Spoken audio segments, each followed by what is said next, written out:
নিজেকে শান্ত রাখার 5টি উপায় আছে। বিশ্বের সবচেয়ে ধনী বিল গেটস, তার জীবন থেকে শিক্ষা নিতে হবে আমাদের।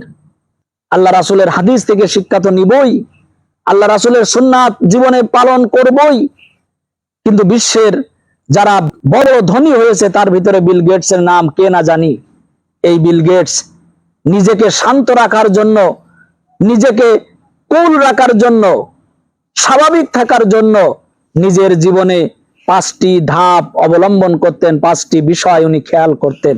1 নম্বরে স্টপ কেয়ারিং, নিজেকে সব সময় কেয়ার নিতেন, যত্ন নিতেন। নিজের শরীর নিয়ে, নিজের সুস্থতা নিয়ে সব সময় বেশি বেশি উনি যত্নশীল ছিলেন। 2 নম্বরে প্রতিটি পরিস্থিতিতে শান্ত থাকতে হয়।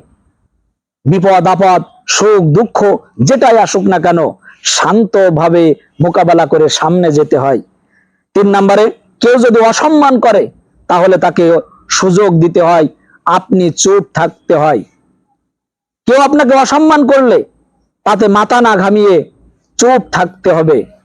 4 নম্বরে অন্যের চেয়ে নিজেকে বেশি জানার চেষ্টা করতে হবে, জ্ঞানী হতে হবে, অনেক জানতে হবে, অনেক বিষয়ে গবেষণা করতে হবে। 5 নম্বরে এই mobile, Facebook, internet, Instagram, Google যত মাধ্যম আছে, সোশ্যাল মাধ্যম, এই মাধ্যমে সময় কম দিতে হবে। তাহলে আপনার জীবনে নিজেকে শান্ত রাখতে পারবেন, ব্রেনটা ঠান্ডা থাকবে, নিজের প্রতি যত্ন নিতে পারবেন।